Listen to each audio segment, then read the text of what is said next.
유익한 정보가 있어요. 활기찬 음악도 있고요. 재미난 소통까지. 여러분은 굿모닝 코리아와 함께하고 계십니다. 지구와 환경을 생각하는 코너예요. 역시 개편 첫 시간 새로운 코너입니다. 우리가 살아가는 지구, 어떻게 함께 잘 살아가면 좋을지 강지선 PD가 짚어드리는 시간. 강지선 PD의 지구살이 시간입니다. 강 PD님 드디어 등장하셨어요. 안녕하세요. 네, 안녕하세요. 강지선입니다. 네, 긴 생머리를 휘날리는 우리 굿모닝 코리아의 강지선 프로듀서. 예! 와! 나오기 전에 좀 고민이 많으셨을 것 같아요. 네, 그쵸. 우리 스태프들 같이 얘기해보면서 코너 어떤 거 준비할까 생각하다가 이제 지구 환경에 대한 위험성을 우리가 모두 다 인지를 하고 있어서 좀 이 얘기를 풀어보면 어떨까 하는 생각이 들었어요. 지구와 환경에 대한 어떤 염려나 네. 그런 이야기들 저희가 이제 커피 마시면서도 많이 얘기를 했는데 네.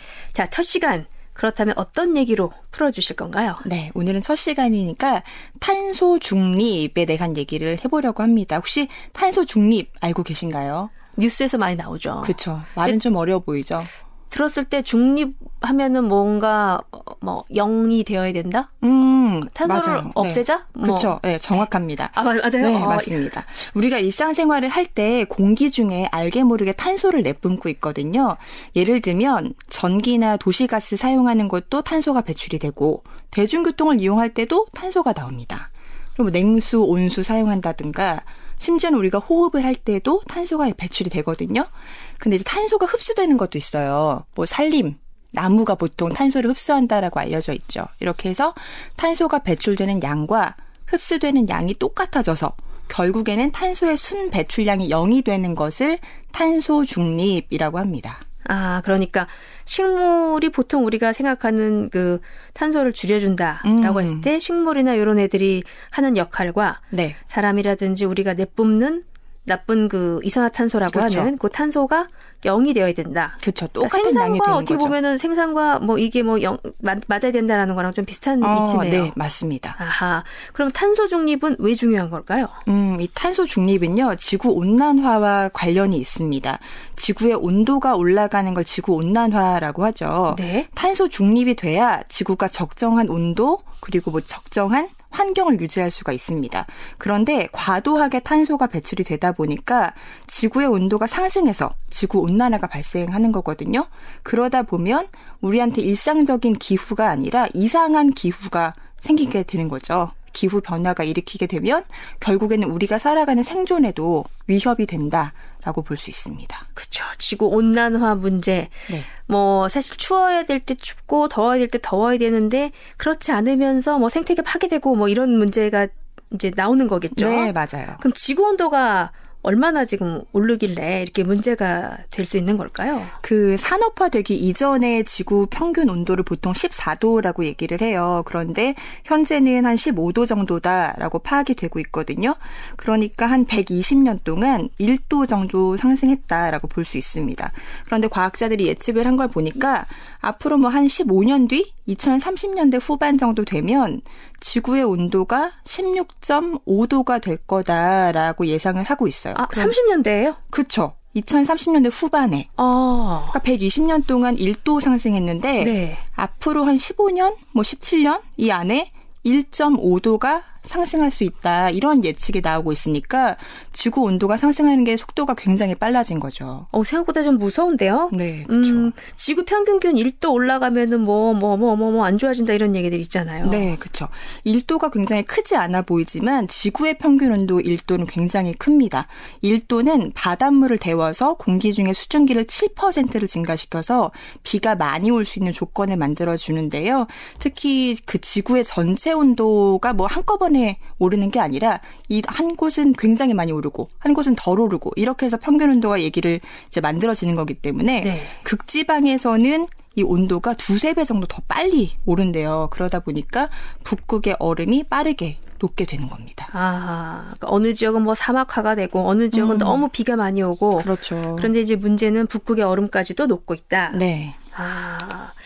1도씩 올라갔을 때 네. 그러면 그 다음에 어떤 일들이 벌어질까요? 여러 가지 예측이 있는데요. 그중에 이제 좀 많이 알려진 예측을 보면 1도가 상승하면 북극의 해빙 속도가 빨라져서 북극곰이 멸종을 한다라는 얘기가 있어요. 근데 사실 지금 북극곰은 미국의 멸종위기종 보호법에 의해서 이미 그 멸종위기종으로 분류가 되어 있어요. 그러니까 북극곰의 멸종은 이미 시작이 됐다라고 볼 수 있죠. 그러니까 1도는 이미 상승이 시작이 되고 있다라고 볼 수 있고요. 네.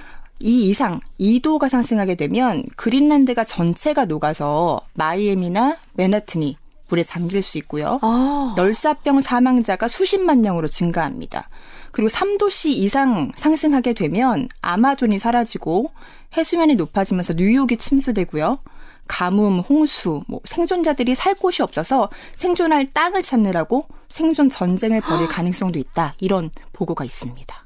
갑자기 저 막 이렇게 닭살 돋으면서. 무섭죠. 이게 무서워요. 네. 근데 아까 해주셨단 말이 뭐 지금 상태로면 15년 만에 1.5도 상승할 수 있다 했는데 네. 그럼 이 속도라면은 뭐 한 5, 60년 만에 100년 안쪽에 네. 아마존이 사라질 수도 있다라는 얘기잖아요. 그렇죠. 앞서 말씀드린 것처럼 이번 세기 중반까지 지금 상태로 온실가스를 계속 배출을 한다라고 하면 20년 안에 지구의 평균 온도가 1.5도 상승한다라고 예측이 되어 있습니다. 근데 사실 20년 아니라고 했지 이게 15년이 될지 8년이 될지 알 수 없거든요. 시점은 더 빨라질 수도 있습니다. 사실 코로나가 이렇게 오면서 네. 지구가 이렇게 온 지구가 다 뭔가 정말 멘붕에 빠졌잖아요. 네. 근데 그런 일이 정말 우리가 네. 오는 날이 10년 후가 될지 20년 후가 될지 모를 일이네요. 네, 생각보다 가까이 온 겁니다. 그렇군요. 북극곰 멸종은 나랑은 상관없이 느껴졌는데 그렇지 않다. 그러니까 기후변화도 일상생활에 관련이 많이 있는 거겠죠. 굉장히 큰 관련이 있습니다. 특히나 먹을거리를 생각해 볼 수가 있는데요. 작물을 재배하는 건 기후, 자연 조건에 굉장히 민감한 일이에요. 그래서 이상기후가 심해지면 한 예로 우리가 즐겨 먹는 포도주를 더 이상 못 먹게 될 가능성도 있습니다. 예를 들어서 올해 봄에 프랑스에서는 서리가 뒤늦게 내리고 여름의 폭우 때문에 와인 생산에 차질을 빚었다고 합니다. 그리고 네. 뉴욕타임스나 워싱턴포스트 같은 여러 예측 기사를 보면 기온 상승 때문에 어떤 특정 지역에서 자라는 포도 품종은 더 이상 재배할 수 없게 된다. 이런 예상도 있거든요. 이렇게 되면은 우리가 포도뿐만이 아니라 와인뿐만이 아니라 네. 먹고 있는 작물들에 굉장히 큰 영향을 미치게 되고 결국에 작물의 이제 재배에 문제가 생기면 가격이 오르게 돼서 이 작물을 먹는 소나 돼지의 가격도 올라가게 되고 그렇죠. 예. 파생되는 거거든요. 다. 그래서 먹을거리랑 큰 관련이 있다라고 볼 수 있습니다. 모든 게 다 지금 이어지고 있는 거니까 네, 먹이사슬이 그게 맞아요. 다 파괴될 수 있다는 거군요. 네. 그럼 지금 볼 수 있는 기후위기 현상들 있을까요? 네, 그렇죠. 우리나라에서도 보신 적이 있으실 것 같은데요. 세계 곳곳에서 기후위기로 인한 변화들이 발생을 하고 있습니다. 작년에 2020년에는 이상기후 때문에 대형 홍수, 역대급 가뭄 이렇게 발생을 해서 아시아에서 5천여 명이 숨진 걸로 파악이 됐고요. 올해 여름에는 캐나다에서 폭염이 아주 극심했습니다. 그래서 하루 만에 약 70명 정도가 숨지기도 했고요. 우리나라 그 폭우도 기억하실 거예요. 지난해 여름에 최장 기간에 장마가 있었죠. 네. 무려 54일 동안 지속이 됐습니다. 이런 식으로 이상기후로 인한 기후변화도 찾아볼 수가 있습니다. 자, 그러면은 마지막 질문이긴 한데 기후위기 막기 위해서 어떤 노력들을 해야 될까요? 네, 우리가 이미 기후 변화를 체감을 하고 있는데요. 앞서 언급했던 대로 탄소 중립을 지키려는 노력이 필요합니다. 그 기업이나 정부만 노력할 게 아니라 개인까지 모두 노력을 해야 되는데요. 에너지를 절약하고 재생에너지가 어떤 게 있을지 좀 고민해보고 산림을 보호하는 거 물론 중요하고요. 그리고 자원을 절약하고 재활용하는 거. 되도록이면 친환경 제품 사용하는 거, 그리고 일회용품 사용을 되도록 자제하는 것. 이런 기본적인 것부터 시작을 해야 될 것 같습니다. 네, 오늘 첫 시간 사실은 똑똑똑 이렇게 문 두드리면서 탄소 중립에 대해서 그냥 한번 이렇게 쓱 알아본 시간이었는데 네. 다음 시간에 조금 더 기대해도 되겠죠? 네, 좋습니다. 잘 준비해 오겠습니다. 네, 알겠습니다. 강지선 PD의 지구살이 오늘 함께했습니다. 오늘 감사합니다. 네, 고맙습니다. 많은 분들이 강지선 PD님 목소리 짱! 8795님 이렇게 주셨고요. 강지선 PD님 격하게 환영합니다. 지구가 많이 아픈데 좋은 코너 같아요. 8242님. 또 9105님이 맞아요. 또박또박. 지선 PD 설명 잘 해주셨어요. 저부터 일회용품 안 쓰기로 약속. 지구온난화 무서워요. 이렇게 해주셨습니다. 진짜 똑 부러지게 정리 너무 잘해줬죠. 예. 0774님 이렇게 주셨네요. 과학 수업 완전 짱입니다. 강지선 교수님. 예. 뭘 배워도 잘 가르쳐 주실 것 같은데요. 오늘 좀 정리가 잘 된 것 같아요. 진짜로. 예. 탄소 중립 알고 싶던 얘기였는데 유익한 정보 감사합니다. 5057님. 또 5646님은 지구환경위에서 작은아마 자전거로 출퇴근하고 있어요. 자전거 좋죠. 예. 지구를 살리는 7가지 물건 중에 하나라니까요. 집집마다 반려식물 좀 더 키우면 도움되지 않을까요? 0737님 이렇게 주셨고요. 4873님은 정말 무서워요. 지금도 기후변화 심한 것 같은데. 9000님은 탄소 중립을 위해 숨을 참겠습니다. 에이. 아유, 큰일. 지구 살리려다가 9000님 큰일 나요. 또 5675님은 우리 꼬맹이 같이 차 타고 가다가 제가 뭐라도 버리려고 하면은 지구가 아파한다고 난리칩니다. 요즘 아이들이 더 잘 알고 있어요. 보면은. 지구에 대해서 또 뭐가 얼마큼 분해되는데 100년이 걸리고 이러면서 잘 알고 있더라고요. 2633님. 탄소 중립 위해서 실천하고 있습니다. 에코백 사용하고요. 텀블러 사용합니다. 쉬는 날은 자가용 대신 대중교통 이용하죠. 작지만 실천하고 있어요. 2633님 훌륭해요. 훌륭합니다.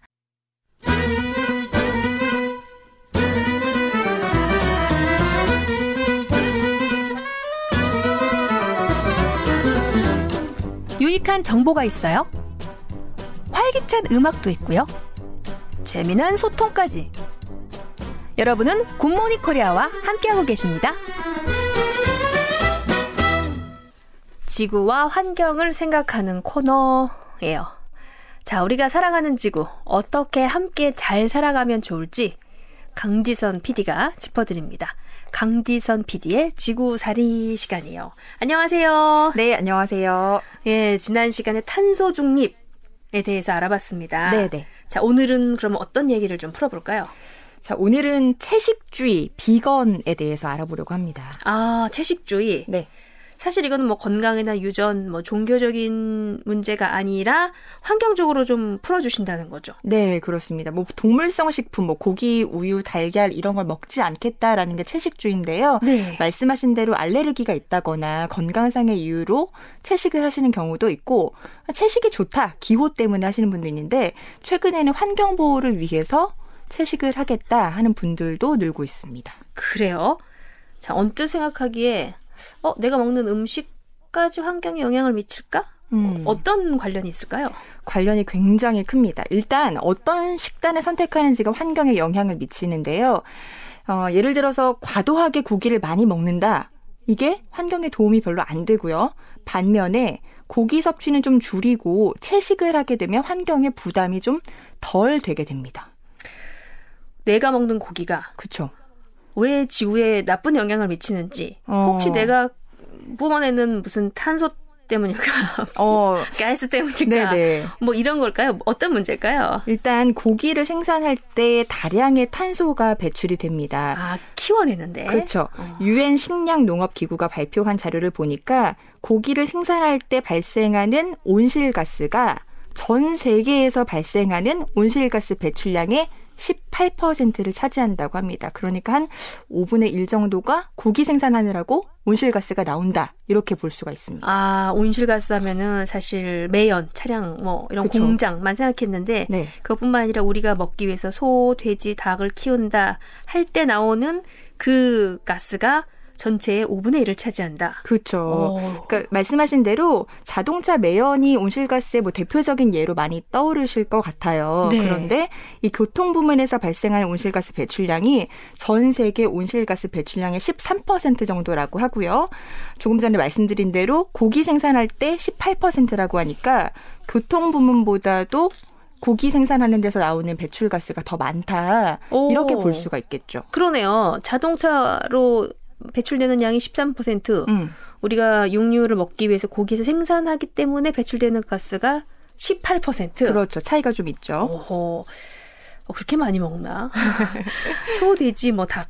그렇게 많은 온실가스 배출하는 걸까요? 네. 일단 이 소나 돼지가 어떻게 온실가스를 배출하게 되는 걸까를 생각을 해보면 첫 번째로는 땅을 생각해 볼 수가 있어요. 가축을 사육하는데 땅이 필요하겠죠? 네. 가축을 기르는 공간 혹은 뭐 가축용 사료를 재배하는 공간 이렇게 땅이 필요한데 사료용으로 작물을 키우는 데 드는 토지가 전 세계 경작지 70% 정도라고 합니다.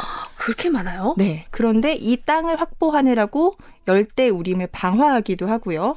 이 과정에서 탄소가 나오고 또 우림이 손실이 되다 보니까 그만큼 탄소를 흡수를 못 하겠죠. 네. 여기서도 이제 탄소 배출이 되는 거고요. 이중 거네요, 그러면. 그렇죠. 네. 두 번째로는 소나 돼지가 내뿜는 분뇨.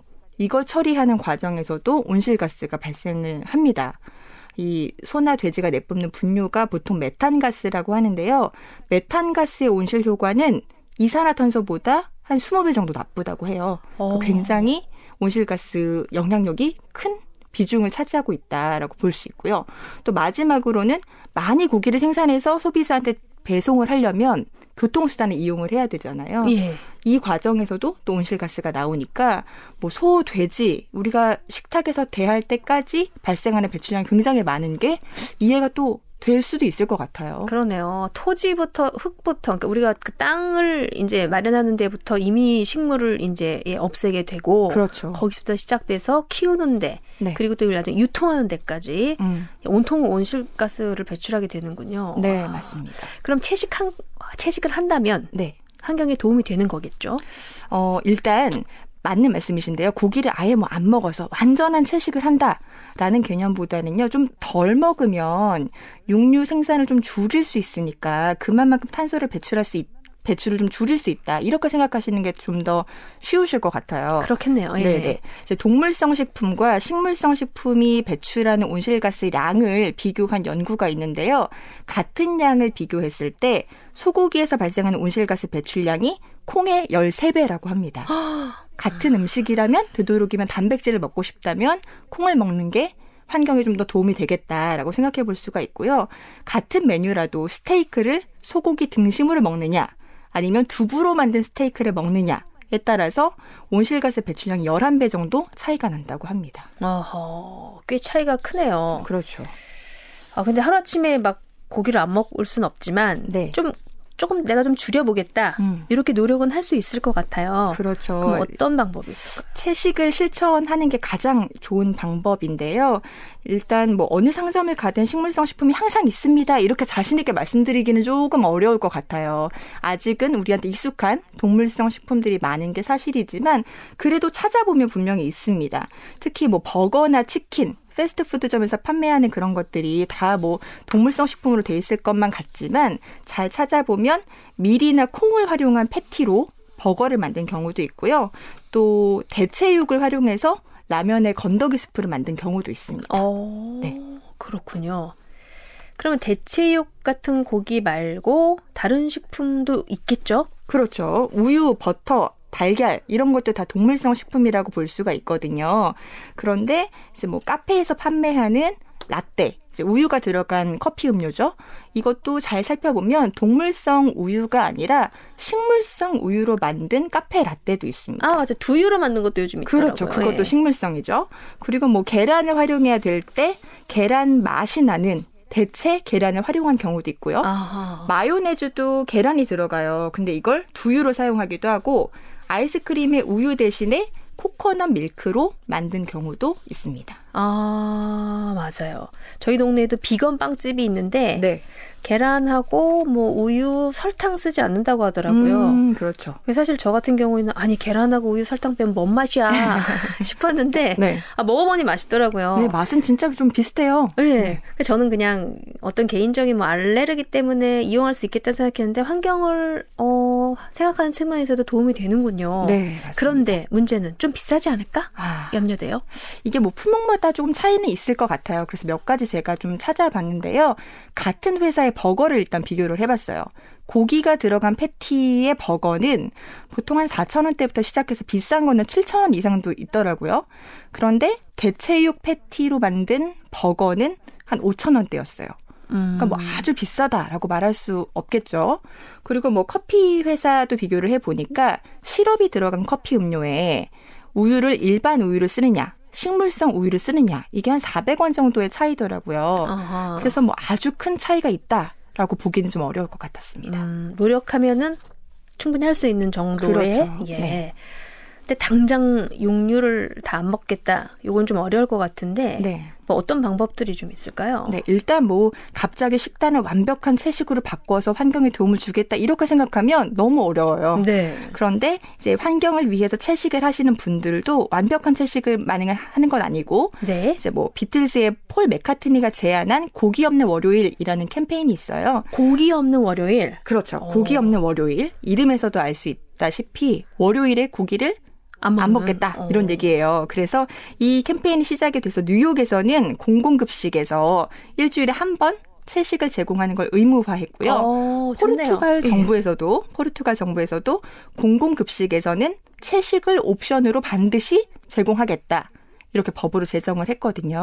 공공급식의 경우에 주 1회 정도는 채식을 의무화하자. 네. 뉴욕 같은 경우에 이렇게 했다. 우리도 이렇게 해보면 어떨까. 그래서 이 정도는 서로 양보할 수 있을 것 같아요. 그렇죠. 그래서 우리나라에서도 사실 이렇게 시행이 되고 있는 경우가 있는데요. 우리나라 여러 초중고에서도 한 달에 한 번 혹은 한 주에 한 번 정도 고기 반찬이 없는 급식을 제공을 하고 있습니다. 이 정도라면 일반 가정에서라도 좀 일주일에 한 번 정도는 고기 대신에 콩으로 만든 뭔가를 제공을 한다거나 이렇게 식단을 바꿔서 환경을 위한 어떤 식단으로 바꿔보는 것도 괜찮지 않을까 하는 생각이 듭니다. 그래요. 일단 너무 욕심내서 이것저것 먹게 막 많이 만들어갖고 하기보다는 네. 먹을 만큼만, 그리고 이왕이면 일주일에 한 번 정도는 고기 없는 반찬으로 네. 채식으로 생활하자. 네. 건강에도 좋을 것 같습니다. 네, 맞습니다.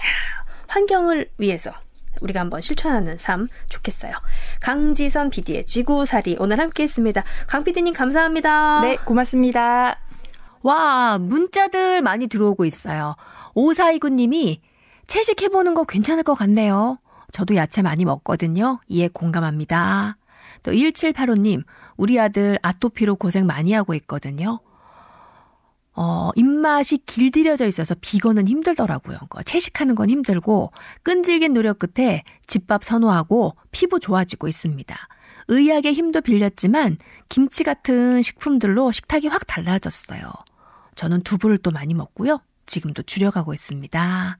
또 4346님, 고기는 한 달에 2번 정도 먹고 두부와 계란으로 단백질 섭취하고 있어요.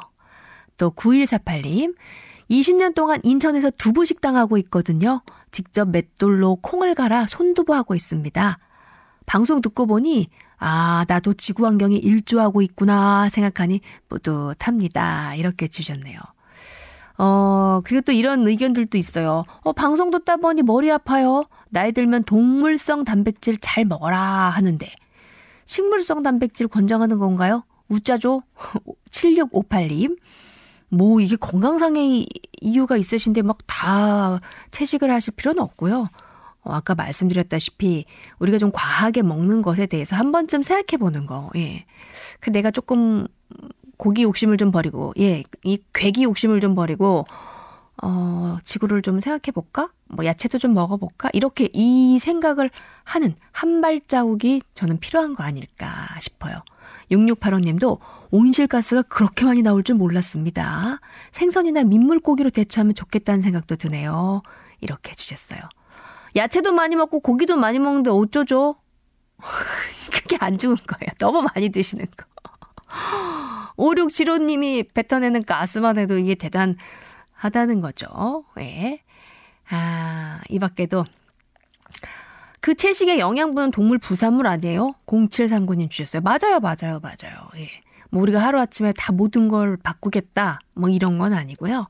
그 시작점이 있다는 거, 이런 게 있구나 라고 생각하면 어떨까 싶습니다.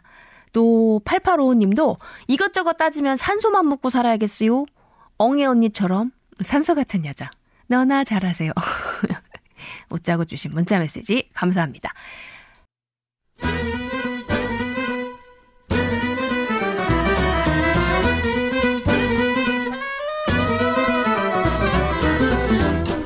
유익한 정보가 있어요. 활기찬 음악도 있고요. 재미난 소통까지. 여러분은 굿모닝 코리아와 함께하고 계십니다. 지구와 환경을 생각하는 코너. 우리가 살아가는 지구 어떻게 함께 잘 살아가면 좋을지 강지선 PD가 짚어드립니다. 강지선 PD의 지구살이 시간입니다. 강 PD님 안녕하세요. 네, 안녕하세요. 오늘 또 긴 머리 휘날리며 또각또각 하이힐스를 경쾌한데 오늘은 어떤 얘기 나눠볼까요? 자, 오늘은요. 옷에 대한 얘기를 해보고 싶은데요. 옷이요? 네. 혹시 박진희 씨는 집에 청바지 그리고 얇은 면 티셔츠 몇 장씩 갖고 계신가요? 많은 것 같아요. 너무 많나요? 청바지 한 10개는 되는 것 같은데 10벌? 네. 면 티셔츠는? 면 티셔츠는 한 20-30장 이상 될 것 같은데요. 그래요. 그러면 청바지 10벌. 네. 그리고 면 티셔츠란 30장. 이렇게 생각을 해봤을 때 네. 박진희 씨는 옷장에 물을 한 15만 1000리터 정도? 그 정도 갖고 계신 거예요. 15만 1000리터요? 그렇죠. 물로 아주 가득 넘쳐 다니시는 것 같은데요. 옷부자가 아니라 물부자인가요? 그렇죠. 이게 제가 지금 무슨 말씀을 드린 거냐면요. 네. 청바지 한 벌을 가공하는데 물이 7,000리터가 든다고 해요. 10벌 있으시면 7만 리터고요. 티셔츠 한 장을 생산하는 데는 물이 2,700리터가 들거든요. 이렇게 계산하면 한 15만 리터가 넘게 물이 있으신 것 같네요. 어떡해요. 갑자기 물부족 국가들을 생각하면서 갑자기 네. 제가 좀 쪼그라들고 삐용삐용삐용 이렇게 되는데 네. 옷을 만드는데 물이 많이 드는구나. 그렇죠. 지금 깨달았어요. 정말 많이 듭니다. 이 나이가 먹도록. 네. 자, 근데 계절 바뀌고 옷장에 옷이 있는데도 또 입을 게 없는 것 같고 그리고 또 자꾸 사게 되고 버리진 않고 네. 자꾸 늘어나게 돼요. 아무래도 이제 손쉽게 옷을 살 수 있는 환경으로 많이 바뀌어서 그리고 또 유행도 빠르게 바뀌고 이러다 보니까 옷을 좀 많이 사는 환경이 되지 않았을까 하는 생각이 드네요. 네. 자, 그렇다면 옷을 사면 환경이 나빠지는 걸까요? 네, 맞습니다. 옷을 너무 자주 사면 환경이 빠르게 나빠질 수가 있습니다. 이 옷을 생산하고 운반하고 폐기하는 모든 과정에서 또 탄소가 배출이 되기 때문인데요. 탄소. 그렇죠. UN 발표를 보니까요. 전 세계 의류 생산량이 2000년에서 2014년 사이에 2배로 증가했다고 해요. 그래요? 이 생산량 증가의 원인에는 저렴한 가격도 영향을 미쳤는데요. 최근에 보면 패스트 패션이라고 해서 우리나라에서는 스파 브랜드라고 하는데요. 생산부터 유통까지 모든 과정을 한 업체가 담당을 해서 비용과 시간을 단축하고 있는 브랜드들을 패스트 패션, 스파 브랜드라고 하는데 저 좋아하는데. 네, 이게 저렴하고 예쁜 옷들이 많아요. 맞아요. 근데 이만큼 빠르게 유행이 바뀌고 저렴한 가격으로 많이 생산을 하다 보니까 폐기하는 것도 많아지고요. 사람들이 손쉽게 사다 보니까 또 쉽게 버리기도 하고요. 이런 것들이 반복이 되니까 환경 오염이 심각해졌다라고 볼 수 있습니다. 싸고 쉽게 접할 수 있을 만큼 많이 사게 되고 많이 버리게 되고. 네. 그렇군요. 그렇다면 옷을 생산하고 유통하고 판매하면서 환경이 오염이 되는 거네요. 네, 맞습니다. 먼저 생산할 때 보면요. 네. 실을 만들 때 목재 펄프, 석탄, 석유 이런 것들을 사용하는데 이때 유해가스, 이산화탄소가 발생이 됩니다.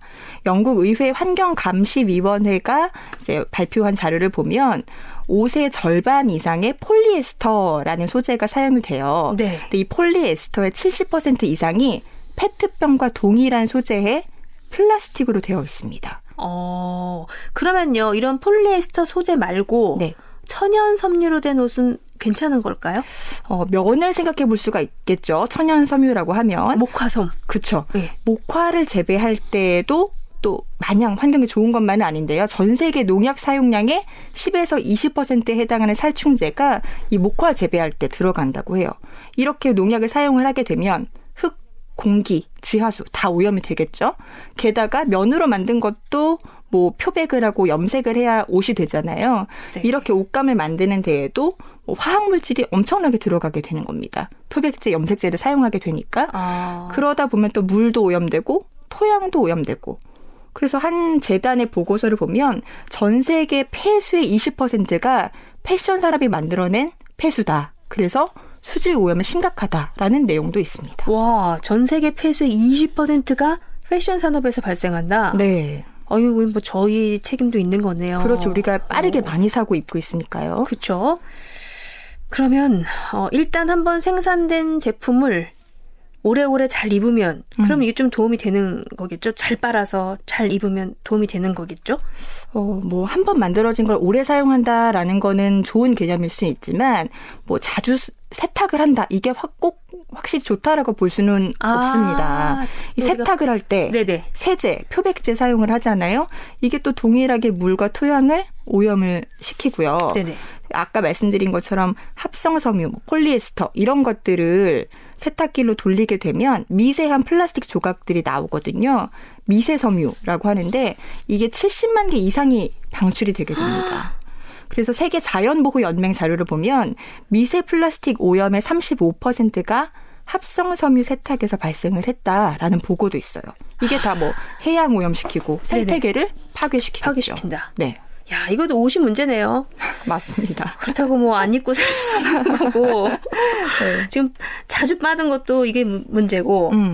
당연히 뭐 자주 사고 버리는 거 제일 큰 문제겠죠. 그렇죠. 버릴 때도 문제예요. 땅에 매립하거나 소각을 해야지 이제 버려지는 거잖아요. 네. 근데 뭐 옷이 대부분 합성섬유이기 때문에 생분해가 안 되고 화학 처리가 돼 있기 때문에 함부로 매립도 못하게 돼 있습니다. 네. 그리고 이제 뭐 플라스틱 소재로 되어 있는 것들이 많다 보니까 고열로 소각을 하게 되면 유해 화학물질, 이산화탄소, 메탄가스 배출이 됩니다. 아, 그렇다면 이것 때문에 또 온실가스도 발생을 하겠어요? 네. 그래서 또 다른 기관의 그 보고서를 보면 전 세계 의류 산업이 배출하는 온실가스가 40억 톤이라고 해요. 2016년 한 해 기준으로. 한 해에만.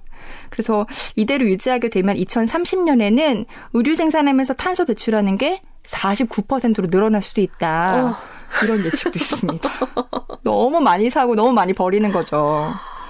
지금 다시 좀 이렇게 정신을 차려보면 네. 뭐가 지금 머리가 뜨거워지고 있는데 아니 그러면 우리가 네. 뭐 지난 시간에 우리가 했던 거 뭐 이렇게 약간 육류를 줄이자, 뭐 채식을 좀 하자 이런 거는 좀 할 수 있어요. 네.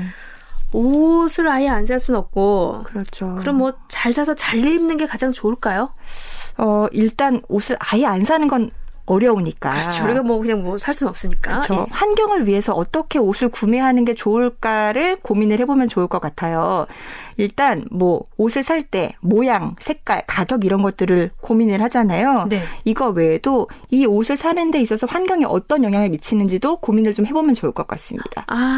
예를 들면 요즘에 업사이클링 제품이라고 해서 맞아요. 재활용이 아니라 버려질 것들을 새 제품으로 만드는 개념의 제품들이 있어요. 그런 코너도 또 있더라고요. 그렇죠. 보니까. 단순히 재활용이 아니라 완전 새로운 제품을 만드는 거죠. 네. 이런 제품들로 만든 옷이 있는지 이것도 한번 확인해 보면 좋고요. 비건 의류라고 해서 동물성 소재가 아니라 이제 환경에 친화적인 재료로 만든 의류들도 있거든요. 예를 들면 와인을 생산한 뒤에 남은 포도 찌꺼기로 가죽을 만든 의류, 사과 껍질로 만든 가죽 신발 이런 제품들이 있으니까 좀 찾아보시면 좋겠고 가장 중요한 거는 옷을 구매할 때 라벨을 잘 확인을 해보는 거예요. 이게 섬유가 뭘로 되어 있는지. 보통은 한 종류의 섬유로 만들면 재활용하기가 좀 쉬운데 뭐 천연과 합성이 섞여 있다거나 이렇게 된 건 재활용하기가 좀 어렵다고 하거든요. 그래서 이런 소재들은 아닌지 한 번씩 확인해 보는 게 좋을 것 같습니다. 네. 자, 이 밖에도 옷 살 때뿐만이 아니라 일상생활에서 조금 더 실천해 볼 수 있는 방법들 있으면 좀 알려주세요. 예전에 우리 뭐 아나바다라고 해서 아껴 쓰고 나눠 쓰고 이렇게 운동했던 것처럼 주변에 다른 사람과 좀 교환할 수 있는 옷이 있는지 확인해 보고 나눠주고 물려주고 이런 걸 한번 살려보는 것도 좋을 것 같고요. 세탁을 하실 때 주의하실 점이 뭐 작은 얼룩이 있다고 전체를 세탁하기보다는 부분만 세탁을 하게 되면 미세 플라스틱이 이제 세탁하면서 나오는 걸 좀 줄일 수 있을 것 같고요. 찬물로 세탁을 하게 되면 따뜻한 물로 사용하는 것보다 탄소 배출이 10% 감소한다고 합니다. 이것도 좀 고민해 보시면 좋겠고 요즘 건조기 사용하시잖아요. 네네. 건조기를 사용하는 대신에 공기 중에 세탁물을 건조시키면 탄소 배출의 75%가 감소된다고 하니까 이런 것들도 한번 고민해 보시면 좋을 것 같습니다. 그래요. 옷 살 때도 조금 신중하게 사고 너무 많이 사고 막 버리고 하지 말 네. 것. 그다음에 이왕이면 중고 의류들도 구매하거나 교환해서 입는 것. 네. 또 세탁할 때도 그렇고 뭐 건조기 사용도 좀 줄여줄 것. 네. 이런 것들은 충분히 저희가 해볼 만한 게 아닌가. 얼마든지 실천이 가능할 것 같습니다. 맞아요. 자, 오늘도 환경보호를 실천할 수 있는 방법들 알아봤습니다. 강지선 PD의 지구살이 오늘 함께했습니다. 고맙습니다. 네, 감사합니다. 문자창을 좀 볼게요. 4872님이 그럼 벗고 삽시다. 에휴. 7844님 벗고 다닙시다. 7621님 여름에 속옷만 입고 다녀요. 에이그 7844님도 뭐 이렇게들 주고 계시는데 장난꾸러기. 4873님이 옷 만드는데 물이 그렇게 많이 들어가는 줄 몰랐어요. 우리 딸 옷 자주 사는데 저는 아까워서 제가 대신 입습니다. 이런 거 괜찮죠. 예, 괜찮죠. 2242님은 21세기에 걸맞게 분리 배출 철저히 하고요. 밖에서 자연과 함께한 후에 쓰레기는 집으로 부탁해요. 탄소 중립, 환경 보호해요. 3639님, 사람이 살아가면서 쓰는 모든 소지품이 환경 오염의 주범이 되는 거네요. 그쵸. 근데 우리가 뭐 안 살 수는 없으니까 지난 시간에는 우리 뭐 채식 이런 얘기했잖아요. 안 먹을 수는 없지만 너무 과하게 하지 말자는 거. 그리고 이제 우리가 이렇게 의식적으로 생각하면은 조금은 줄일 수 있는데 워낙 우리가 조금씩만 주의하면은 그래도 환경을 많이 생각할 수 있으니까요. 5681님, 생각해보지 못한 정보, 상식 많이 배워갑니다. 앞으로 좀 더 신중하게 환경 오염에 대해 생각하고 실천해봐야 되겠어요. 5656님은 청바지 사지 않으신다고 주셨고 1643님 찬물 위주, hen금 위주 자연 건조 세탁입니다. 환경에 도움되는 행동들이죠. 또 0080님은 격일제 근무라 유니폼만 입어요. 옷 산 지 언젠지 모르겠어요. 이렇게 해주셨고 지구를 구하기 위해서 낙엽으로 만든 큰 이파리 준비해야 하는 건가요? 저희가 뭐 다 무슨 밀림에서 사는 것도 아니고 5675님 옷 사는 건 아까운데 술 마시는 건 안 아까워요. 다하게 칭찬할 만한 건 아닌 것 같아요. 다하게 칭찬할 만한 건 아닌 것 같습니다.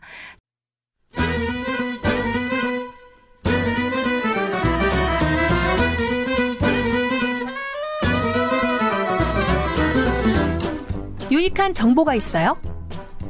활기찬 음악도 있고요. 재미난 소통까지. 여러분은 굿모닝 코리아와 함께하고 계십니다.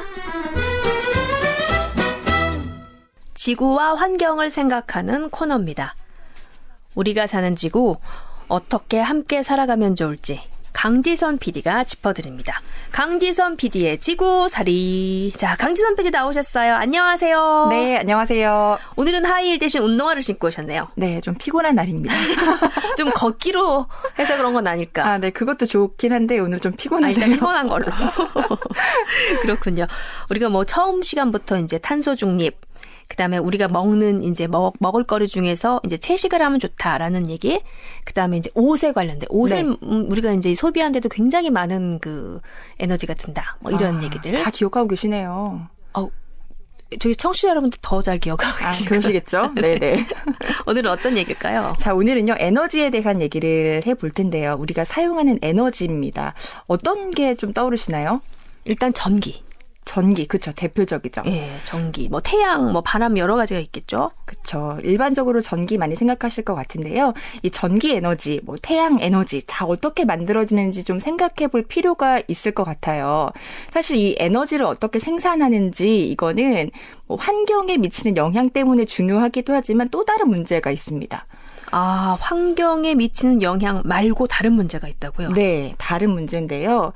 어떤 문제냐면 우리나라는 에너지를 거의 다 수입하고 있거든요. 아, 그래요? 네, 2021년 7월, 그러니까 올해 7월 기준으로 보면 우리나라의 에너지 수입 의존도가 93%입니다. 아, 뭐 발전소에서 어느 정도 만들어서 공급하고 있는 거 아닌가 싶은데 아닌가 봐요. 그렇죠. 우리나라에 발전소가 있으니까 그렇게 네. 생각하실 것 같은데요. 사실 전기를 만드는 원재료를 수입을 하고 있기 때문에 수입 의존도가 높은 겁니다. 그러니까 예를 들면은 왜 수입인가 생각해보면 국산이랑 국내산 차이를 생각해보면 될 것 같아요. 국산은 원재료와 만든 곳이 다 우리나라면 국산이라고 하잖아요. 네. 그리고 국내산은 원재료는 외국에서 가져와서 만든 곳이 우리나라면 국내산이라고 해요. 그러니까 네. 일종의 전기 에너지 같은 경우에는 대부분 국내산 이렇게 보면 되겠습니다. 아, 그렇군요. 네. 농산물은 국산이 좋다 이런 인식이 있는데 네. 에너지도 국산이 좋은 건지 아니면 뭐 어디서 오든 뭐 큰 상관없지 않을까 싶기도 하고요. 네, 그렇죠.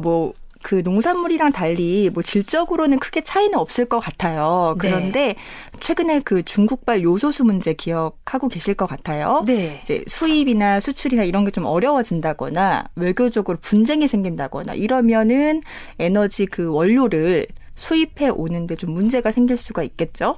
그러면 다 수입하는 우리나라 입장에서는 수입할 길이 끊기면 네. 에너지 공급에도 큰 문제가 생기겠죠. 그렇죠. 사실 요소수 문제 뭐 지금도 완벽히 해결된 건 아니지만 네. 처음에 이제 문제 터졌을 때는 굉장히 좀 불안한 느낌이 들더라고요, 진짜. 네, 맞아요. 그렇다면은 지금 우리나라에서는 어떤 에너지원을 수입하고 있을까요? 2018년 기준으로 보면 우리나라 에너지원의 84%가 화석 연료예요. 화석 연료라고 하면 뭐 석유, 석탄 이런 거 생각하시면 되는데 다들 아시다시피 우리나라에서는 석유, 석탄이 안 나오고 있어요. 그래서 이게 또 다 수입을 하고 있는 거고 이 문제뿐만 아니라 화석 에너지는 탄소 배출에 악영향을 미치기 때문에 기후 위기에도 좋지 않은 연료라고 볼 수 있습니다. 그렇군요. 그러면 원자력 에너지는 어떨까요? 네, 원자력 에너지도 우리나라에 발전소가 있어서 많이들 아실 것 같은데요. 네. 원자력 에너지의 장점은 오염 배출 물질이 좀 적고 네. 저렴한 가격으로 에너지 많이 낸다. 이게 장점이긴 해요. 네. 단점이 위험하다는 거죠. 맞아요, 그래서 위험해요. 이제 만약에 방사능이 유출되면은 사람이나 생태계에 치명적인 영향을 미치기 때문에 좀 원자력 에너지는 위험하다는 인식이 크고요. 또 다른 문제로는 원자력 에너지 원료도 우리 수입하고 있어요. 아, 네, 사실 우리나라의 그 원료가 되는 우라늄이 매장이 돼 있기는 한데 네. 이거를 이제 에너지로 만들기에는 그 정도가 좀 낮은 것 같아요. 그래서 사용을 안 하고 있고 또 광산 개발하는 데 있어서도 지역사회에 반대가 있고 여러 가지 문제가 있어서 원자력 에너지의 원료도 수입을 하고 있습니다. 그렇군요. 그럼 석유, 석탄, 지금 원자력 에너지 원료인 우라늄까지 다 수입에 의존하고 있는데 네. 자, 더 뭐 확실한 그러면 우리의 에너지원이 있어야 되지 않을까 싶어요. 그렇죠. 확실히 안전하고 네. 국산인 거, 재생에너지가 그 대안일 수 있는데요. 재생에너지. 네, 지금까지 말씀드린 화석연료나 원자력 같은 경우에는 보통 재생 불가능한 에너지다라고 얘기를 해요. 한번 사용하면 또 사용을 못하니까. 그런데 뭐 재생에너지 같은 경우에는 자연에서 쉽게 다시 얻을 수 있기 때문에 이제 계속 보충이 가능하다.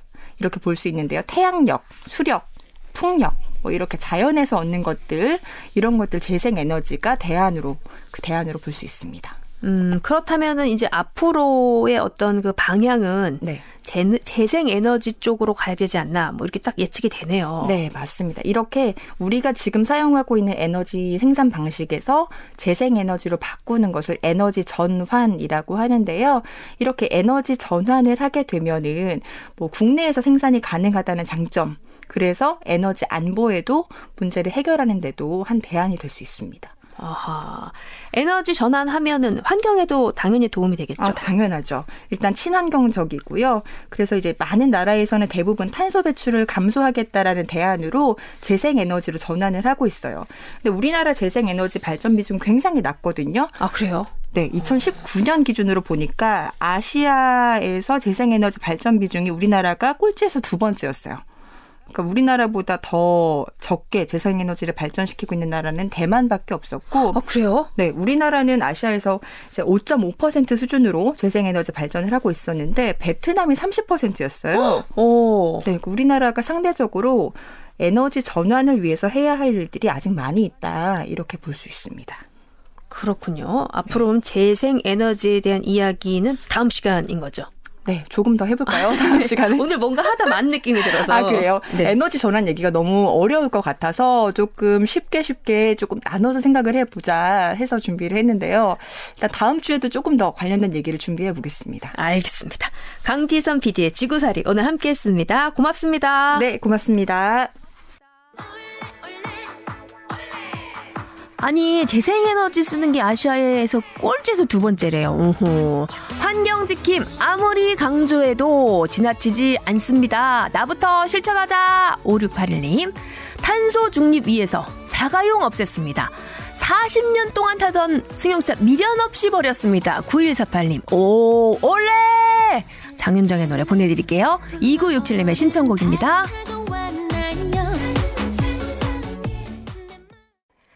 4764님 의견이에요. 팩으로 된 우유나 음료에 구부러지는 빨대가 붙어 나오잖아요. 이거 굳이 붙여 나오지 말고 필요한 분만 받아가면 안 될까요? 이 스트로우 빨대 문제죠. 그래서 요즘 그 플라스틱으로 된 거 대신에 이제 종이 빨대도 많이 이제 사용을 하고 있어요. 이제 커피에다가 아이스 커피에다 이렇게 종이 빨대 꽂아 놓으면은 사실 약간 이렇게 좀 녹는 경우도 있긴 한데 어쨌거나 요 불필요한 스트로우 사용 자제 이것도 분명히 도움이 됩니다. 바다 동물들 뱃속에서 그렇게 빨대가 많이 나온다고 하죠. 예. 우리나라는요 원료가 생산될 만한 게 없잖아요. 저 같은 주부만 봐도 큰일이란 생각이 듭니다. 일회용은 갈수록 많이 쓰고 아끼려고 하지 않는 것 같고. 4873님. 저도 이 코로나로 인해서 는 게 이런 또 쓰레기가 아닐까. 사실 환경을 좀 오염시켜서 지구가 아파서 코로나가 오고 또 어떤 약간 뭐 이런 생각을 하다가도 왜냐하면 요즘 뭐 장보러 안 가고 이렇게 배달 받잖아요. 택배 많이 오고. 그러면은 확실히 뭐가 커요. 부피가 안에 막 포장돼 있는 것들.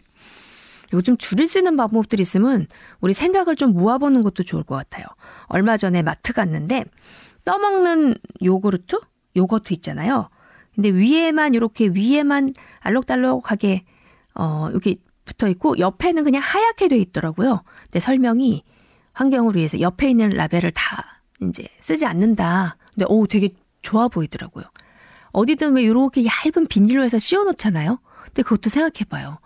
이 쌓이면은 전국에 몇백만 개가 팔릴 텐데, 이런 것들도 좋구나.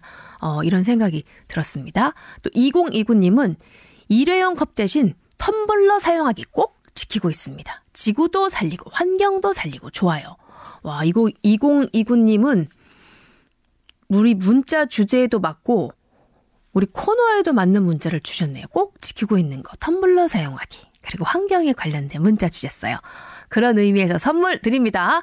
2029 4764 6379 2029 4764 6379님께 저희가 마련한 선물 드리겠습니다.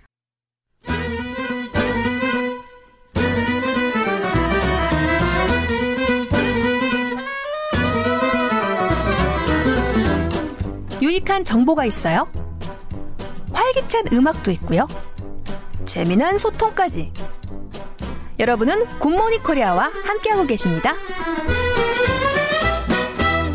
지구와 환경을 생각하는 코너입니다. 우리가 사는 지구, 어떻게 함께 살아가면 좋을지 강지선 PD가 짚어드립니다. 강지선 PD의 지구살이, 예! 안녕하세요. 안녕하세요. 쑥스러우시죠? 혼자 하려니까. 예, 저기 바로 스튜디오 밖에 있다 또 들어왔다 바쁘세요. 네, 좀 바쁘지만 즐겁습니다. 네. 자, 오늘은 어떤 이야기를 나눠볼까요? 네, 오늘은요, 이제 화석 연료나 원자력 에너지가 없이 재생에너지만으로 필요한 에너지를 다 충당하고 있는 지역이 있어서 그 지역을 소개해드리려고 합니다. 아하, 지난주에 이어서 이제 재생에너지, 본격적인 이제 재생에너지 이야기군요. 네, 맞습니다. 재생에너지가 그 석탄이나 석유를 태운 게 아니라 뭐 태양력, 풍력 이런 것들 말하는 거잖아요. 네, 맞습니다. 이제 원료 수입 안 해도 되고 친환경적인 이제 자연에서 얻는 원료를 만드는 에너지라서 계속 사용할 수 있다라는 장점이 있고 또 환경 오염 물질을 배출하는 것도 거의 없어서 환경 오염을 줄이는 데에도 장점을 갖고 있는 게 재생에너지입니다. 네, 지난 시간에도 말씀해 주셨는데 우리나라 재생에너지 비율이 굉장히 낮다. 네. 라고 말씀해 주셨는데 어느 정도 되나요? 통계청 자료 보면요. 2018년 기준으로 우리나라 재생에너지 비율이 1.9%라고 해요. 이 정도 수준이면요. 경제협력개발기구 OECD 중에서 꼴찌입니다. 꼴찌. 네. 근데 다른 나라 비교해 보니까요. 네. 우리나라는 1.9%라고 말씀드렸는데 아이슬란드는 88%나 돼요. 이렇게 차이가 많아요. 차이가 꽤 큽니다.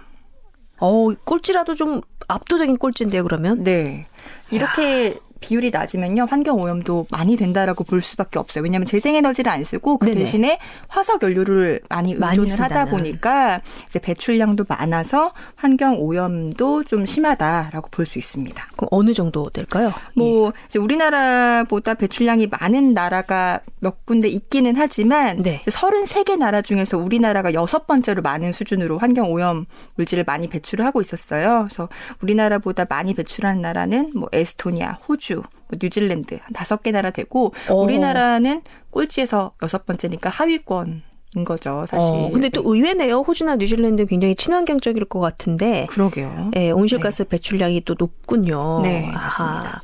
자, 그렇다면은 다른 지역은 어떻게 재생에너지를 잘 활용하고 있나? 이게 또 궁금해요. 네, 그 지역에서 필요한 에너지를 네. 그 지역에서 만든 재생에너지로 다 충당하고 있는 곳이 있는데요. 대표적으로 덴마크의 쌈소라는 섬입니다. 인구가 한 4천 명 정도 되고 강화도의 3분의 1 정도 크기로 좀 작은 섬이에요. 그러면 이 섬에서는 어떻게 재생에너지 활용하고 있는 걸까요? 일단 활용하게 된 계기가 조금 재미있는데요. 네네. 덴마크에 있는 환경에너지부가 경연대회를 열었어요. 각 지역들이 참여하는 경연대회입니다. 여기서는 이제 재생에너지를 어떻게 발전시킬 수 있을지 아이디어를 모으는 경연대회였어요. 그래서 여기서 쌈소섬이 우승을 하게 되거든요.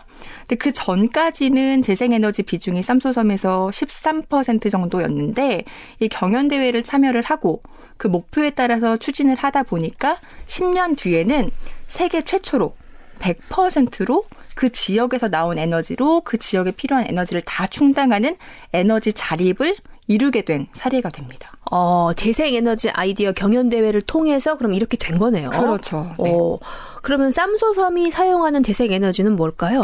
쌈소섬은 섬이다 보니까 예. 풍력에 좀 집중을 했어요. 바람. 네. 예. 거기다가 이제 덴마크 자체가 풍력 강국이래요. 그래서 현재 전 세계 풍력 시장의 30%를 차지할 정도로 풍력이 좀 강한 나라이고 또 섬이다 보니까 또 이 풍력 에너지를 생산하는 데 적합한 기후이기도 했고요. 그래서 풍력 발전으로 전력 수요의 100%를 다 충당을 했습니다. 그래서 마을에 필요한 전기 공급 다 이 풍력 에너지로 받았고요. 섬 안에 다니는 차량, 버스, 뭐 해상 교통수단인 페리 여기서 드는 에너지도 다 풍력 에너지로 공급을 받았습니다. 풍력 에너지로 지금 100% 충당을 해줬다. 네. 그러면 풍력 발전 이외에 또 어떤 에너지들을 활용할 수 있을까요?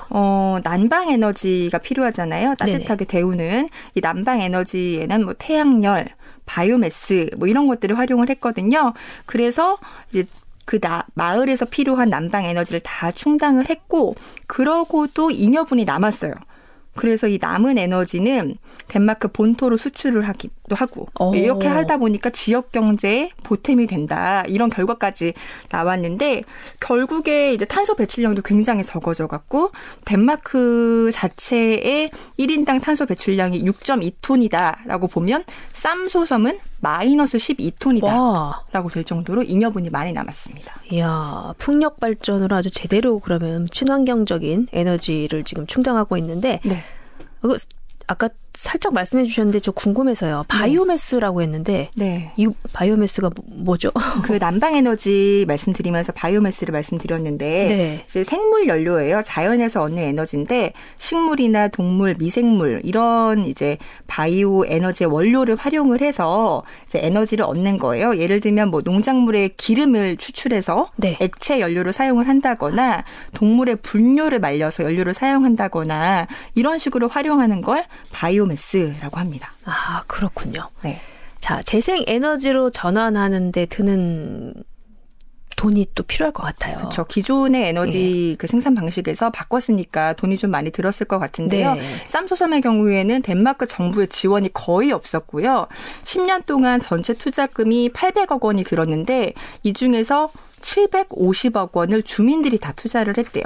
그러니까 정부 보조금 한 60억 원 정도였고 이렇게 주민들이 함께 투자를 해서 운영도 함께 하다 보니까 거기서 나오는 수익도 주민들이 다 나눠 갖는 게 되는 거죠. 와. 그러다 보니까 주민들이 석유 구입비도 절약할 수 있게 되고 전기세도 절감하게 되고 그러다 보니까 이게 신기해서 사람들이 찾아오니까 네. 관광 수입도 생기고 와. 그리고 재생에너지를 바꾸니까 새로운 일자리가 생겨서 일자리도 창출이 되고 이런 부가적인 효과도 얻게 됐습니다. 야, 우리가 이 쌈소섬에 대한 아마 이제 저도 이제 오늘 처음 들었음에도 불구하고 야, 이거 연구를 좀 해서 우리한테 좀 잘 좀 활용해서 네. 우리도 좀 이렇게 적용을 해보면 좋겠다라는 생각이 들어요. 네네. 근데 이제 쌈소섬은 섬이기 때문에 당연히 바람도 있고 뭐 이렇다고 하는데 도시 같은 경우에는 재생에너지 힘들지 않을까? 전 뭐 이런 생각이 들거든요. 네, 뭐 상대적으로 조금 제한적일 수는 있을 것 같아요. 그런데 네. 그럼에도 불구하고 시행을 하고 있습니다. 아, 그래요? 네, 우리나라의 경우를 좀 예를 들어볼게요. 서울시에서 에너지 자립마을이라는 정책을 추진을 하고 있는데요. 이 에너지 자립마을이라는 거는 신재생 에너지 생산을 늘리고 화석연료나 원자력 기반의 에너지 소비를 좀 줄여서 그 마을 자체 내에서 에너지를 생산해서 사용하자라는 이름으로 붙여진 게 에너지 자립마을인데요. 서울시는 이제 3년 동안 사업비로 최대 6천만 원까지 지원을 해줄 수가 있습니다. 이런 식으로 에너지 자립마을이 조성이 된 게 2020년까지 130곳이 넘어요. 오. 이미 좀 많이 조성이 돼 있는 상태고요. 네. 네네. 이 가운데는 전기요금 거의 안 내다시피 하는 마을도 여러 곳이 된다고 합니다. 에너지 자립 마을. 네. 그러니까 공동 전기로 필요한 그런 것들은 이렇게 재생에너지를 활용해서 쓰면은 네. 진짜 좋겠다 싶어요. 네. 그 전기요금 줄인 사례를 보니까 2020년도에 에너지 자립마을 우수 사례로 서대문구에 있는 한 아파트가 꼽혔거든요. 네. 처음에 2018년에 시작을 할 때 부녀회에 있는 할머니 8명으로 시작을 했대요. 그래서 3년 동안 차근차근 좀 늘려가다 보니까 결국에는 3년 차가 되니까 태양광을 사용하고 있는 세대가 60%로 늘었고 와. 아파트 베란다에 미니 태양광이 86개, 그러니까 86개가 설치가 됐다고 합니다. 그리고 아파트 정문에 있는 뭐 가로등 같은 거 이런 것도 다 태양광으로 설치를 하고 이렇게 점차 늘려가다 보니까 결국에 다수의 가구가 전기요금의 30%를 절약하고 있었다라는 결과까지 모았습니다. 좋네요. 전기요금도 덜 낼 수 있고 네. 지구도 살릴 수 있고 정말 일석이조가 아닐까. 네. 다른 나라의 얘기라고만 생각하지 마시고 우리 지역에서는 어떤 이런 에너지 자립 혹은 재생에너지 이런 거 좀 어떤 걸 좀 도움이 되게끔 보조를 해주고 있는지 찾아보기도 하고 그런 제도가 있다 그러면 마음이 맞는 분들끼리 좀 모아서 태양광 설치나 이런 거 한 번씩 고민해 보셨으면 하는 바람입니다. 그러네요. 부녀회 할머니 8명으로 시작해서 지금 이렇게 잘하고 있으니까 그렇죠. 저희도 좀 모아봐야 되겠어요. 네. 자, 오늘 재생에너지에 대해서 잘 알아봤습니다. 강지선 PD의 지구살이. 오늘 고맙습니다. 네, 감사합니다. 0739님이요. 귀에 쏙쏙 들어오네요. 학교 다닐 때 강 PD님 같은 선생님께 배웠더라면 인생이 달라졌을 텐데. 저도 생각하는 게 진짜 쏙쏙 귀에 들어오죠.